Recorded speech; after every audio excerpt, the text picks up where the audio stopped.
Hello everyone, welcome back to my cooking channel. Today I got a real great recipe for you, something straight from the South. It's called Daube Spaghetti. If you've never tried it before, never even heard of it, basically what it is, it's a tomato sauce cooked down with any kind of beef that you would like to put. You can find rump roast or sirloin, anything you want. You can use cheap meat, because basically what you're going to be doing is braising it down in a tomato sauce to make like spaghetti out of it. And like I said, I've never really heard of anybody else around the country talk about it. Mostly I think it's something here locally in the South that most people know about it, and believe it or not many people here in the South even know what it is. But basically here's what some of the ingredients are. We're going to go ahead and get started. We're going to use Centos San Marzano tomatoes. In my book, they're really the only tomatoes that you can use when you're going to make a spaghetti sauce. We're going to have tomato paste, we're going to have regular tomato paste, and I'm going to also use one that's basically has a little basil, garlic flavor, and oregano in it. We're going to have onions, a little bit of shallot, bell pepper, fresh garlic, celery, and parsley. And then we're going to use a little bit of sugar to cut the acidity down, but that comes in later on. And then we're also going to be using some thyme, basil, and oregano, garlic powder, onion powder, some beef bouillon, red wine, olive oil, and we're going to use a little bit of fish sauce. Some people use I'm having lost your thoughts here. Some people use anchovies, but anchovies seem to be a little saltier, so I've gotten used in fish sauce. It seems to work a little better, gives the same type of depth that you're looking for without all the sodium in it. So we're also going to use a little bit of Pecorino Romano cheese, and for the spaghetti we're going to use like a number 4. And also we're going to make a southern coleslaw to go with it. It's a little different recipe. This is something my grandmother used to make. It's basically cabbage, boiled eggs, and mayo, and it's real simple, just a little salt and pepper other than that, but most people would be surprised how good that tastes, and it really works well with spaghetti. And of course we'll have a little bit of garlic bread to go with it. So let's go ahead and get started. Also, I'm going to go ahead and let you know the meat that I'm going to be using today is a grass-fed tenderloin. So like I said, normally people use cheap meat to make this. This is more like poor man's food. But with this, I've found that the grass-fed tenderloin, it's cheaper than most tenderloin, but because it's going to be braised down, it actually works really well. Like I said, you can use any meat that you want, any type of beef, but it seems like the tenderloin that I'm going to use, the grass-fed, you don't have to cook it as long, I should say, because it's so tender. But this particular sauce takes a while to cook. You have to cook the sauce for a good while before you even put the meat in it to get the flavor that you're looking for. It's not a fast meal. It's not something cooked fast. It's going to take quite a few hours. So we'll go ahead and get started. All right, here's the meat that I'm going to be using today.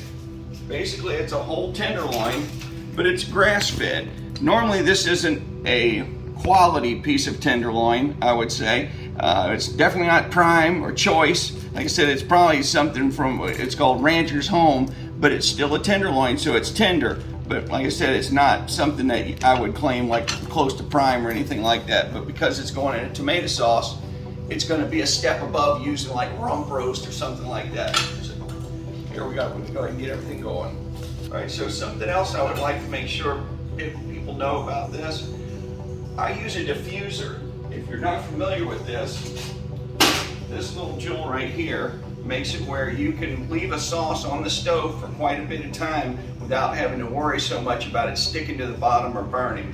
If you don't have one of these, you should really look into it. I use one all the time. Anytime I'm cooking pot roast, spaghetti sauces, or any kind of sauce that's like delicate that if you leave it on too long, it might stick or burn. These things are great for that. And that's what I'm going to be using today. It almost turns like a regular pot into like a crock pot, if you will. So we're going to go ahead and, before we use this, I'm going to cut the vegetables up and get those sauteed down. Don't use a diffuser for that. It's strictly once we get the tomatoes in the pot. So I'm going to go ahead and cut the vegetables up and get all this going, and we'll start the pasta up, or the sauce up after that.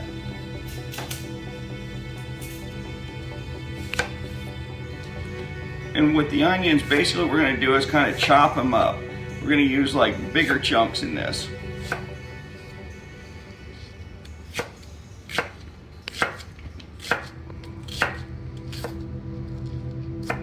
Don't want to get too crazy about big, but we definitely don't want minced.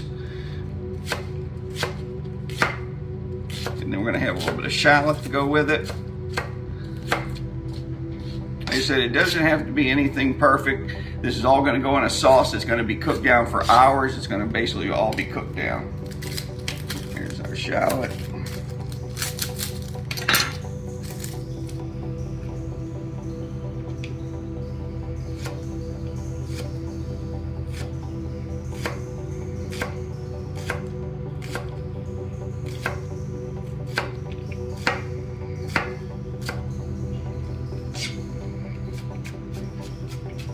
Nothing perfect about this. All you're trying to do is just get it cut up a little bit. You can have bigger chunks, little chunks, it doesn't matter. And that was basically one shallot, one medium onion so far. Bell pepper. Ooh, that shallot got my eyes going.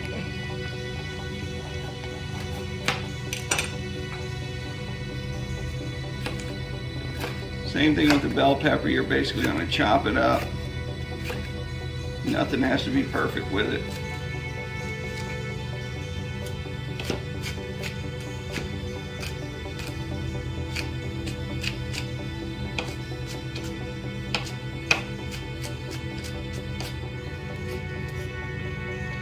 And then the garlic, we're going to put it in as it's being sauteed. So if you don't have a garlic press, you can also use like the jarred garlic, but nothing seems to compare to the taste of fresh pressed garlic. Let me clear this bowl. All right, so I just separated the garlic. So what we're gonna do now, go ahead and get the pot going. We're gonna put a little bit of olive oil in the pan, and we're gonna get it fired up, saute down the vegetables. I'm gonna put the fire at about a medium to medium high heat. And I'm going to put probably, I'd say, a tablespoon, maybe a tablespoon and a half of oil, of olive oil. While that heats up, I'm going to go ahead and get the garlic ready. To peel the garlic, once you break down the whole pod, you're going to break down each individual one. Just basically smash it, and you can peel the peeling off of them. Once you remove the peel off, we're going to use the garlic press.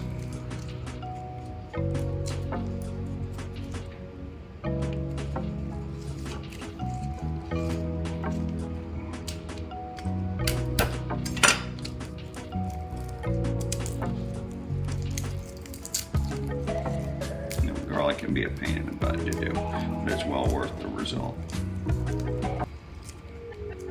I know the stuff in the jar is a lot more convenient, but when it's got to do with like a tomato sauce or something like this, it's hard to replace the taste of fresh garlic.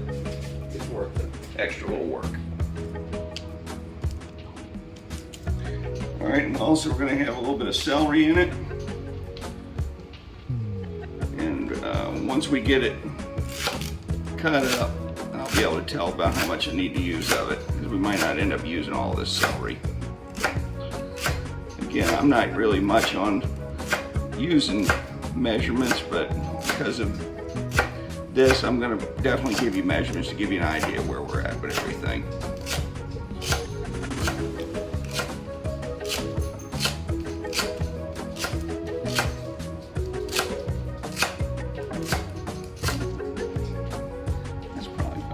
Right there.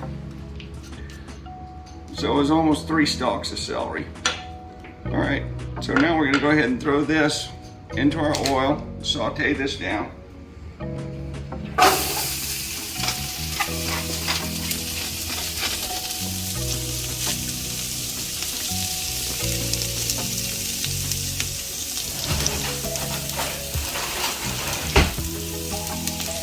We're not going to put the garlic in yet. The garlic goes in later. If you cook garlic too long, it'll have a bitter taste to it. So, as a matter of fact, I'll put a little more olive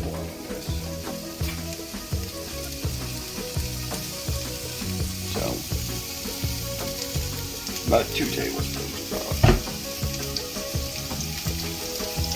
I'm sorry, about 2 tablespoons of olive oil. Give that a chance to cook down a little bit. And we'll go ahead and get our tomatoes now. Alright, to start the sauce off, like I said, we're going to use the Cintos San Marzanos. We're going to go ahead and open them up, and I put them in a blender because they come with basil already added to each can, and I run them through a blender to get everything broke down, and that's how the sauce is going to start. So we're going to go ahead and pop these open.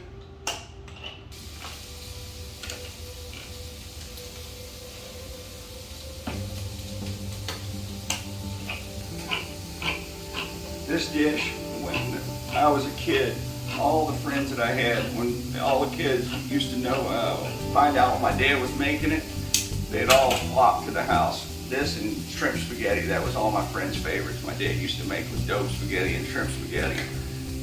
But whenever everybody found out it was coming on for dinner, everybody would show up. And then after my wife, when she finally met me, it turned out to be her favorite thing, my dad and all we used to cook. Once you try it, like I said, you're going to be shocked at how good this is. Alright, now vegetables sauteing. We're going to go ahead and blend these down. Because like I said, these are whole tomatoes in sauce. And so we're going to go ahead and puree them down.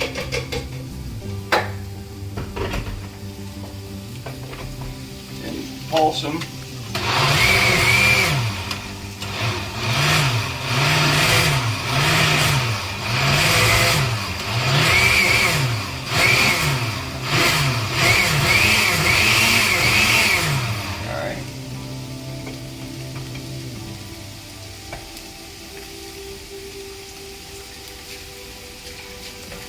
Make a little bit of a mess doing this.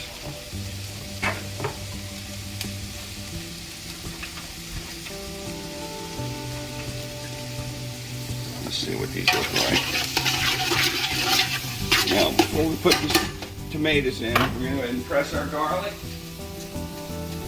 Alright, so now what we're going to do, we're going to use this little garlic press. We're going to use this to push the garlic right into the pan. Let's see.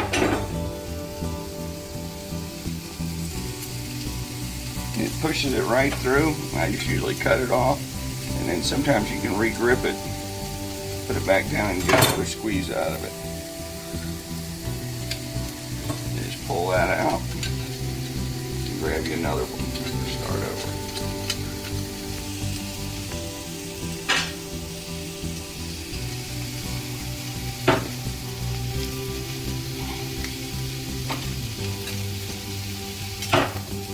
Another one.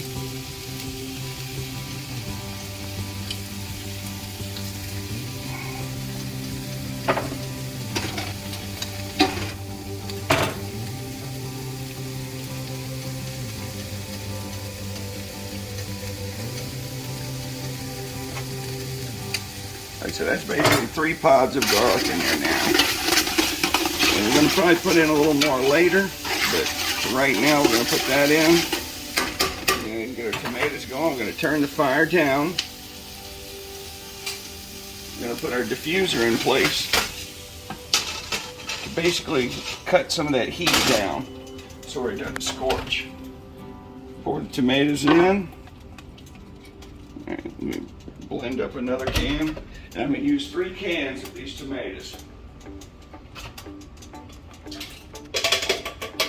You can see the tomatoes are whole inside there, and you'll see the little basil that's also in there.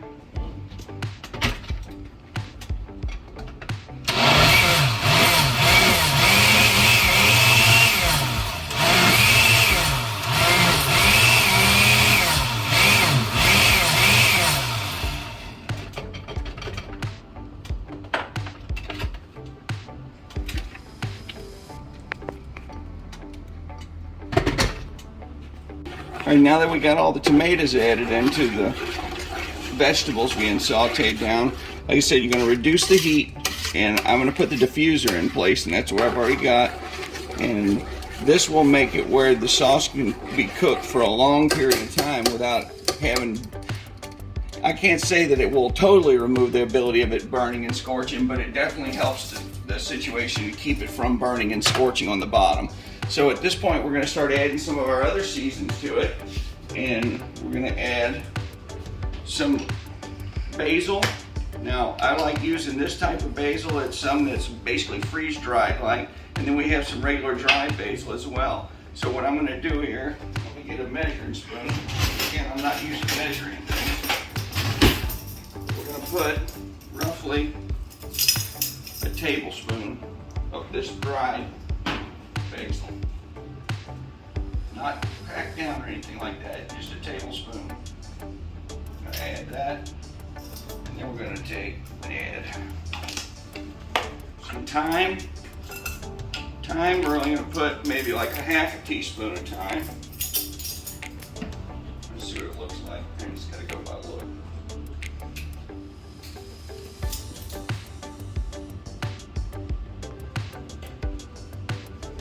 Yeah, about a half a teaspoon of thyme.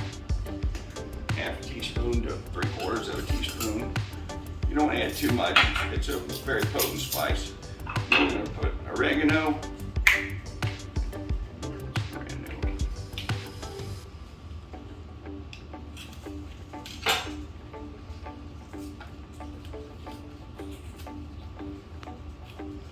We're going to put probably a little more, there's probably a whole teaspoon of oregano.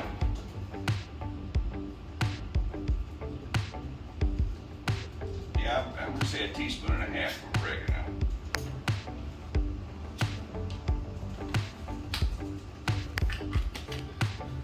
And see your garlic powder. Now remember, we have regular fresh garlic in it, but you're still going to have to use some dried garlic as well. So we're going to put, I'm going to say, half a teaspoon. Let me see what that looks like scattered. No, we're going to have to put a whole teaspoon of dry garlic.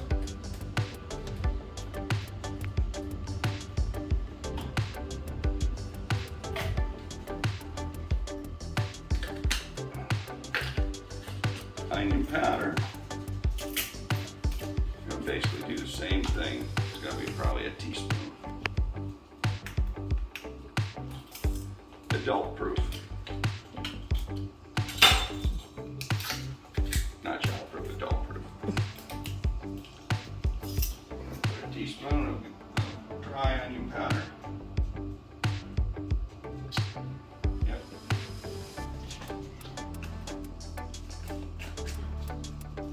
And then we're going to have to add, I'm going to say, a teaspoon of the beef bouillon paste.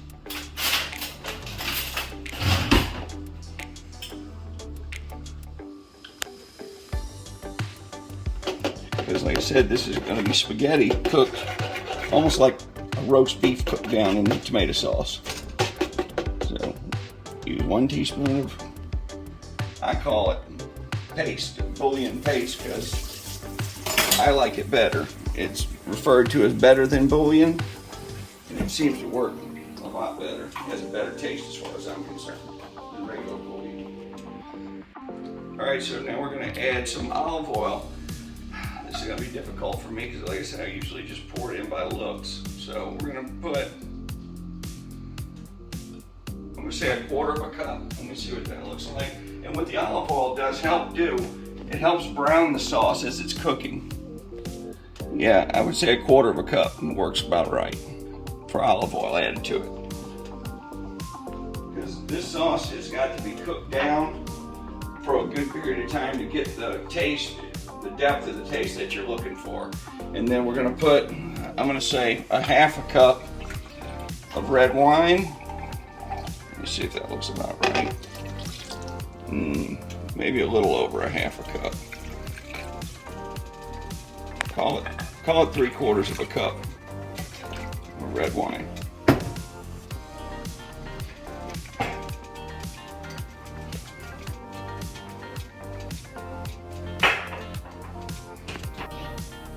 All right, and fish sauce, I'm going to use I'm going to say a tablespoon, maybe even 2. Let me see. We're going to take a look at it.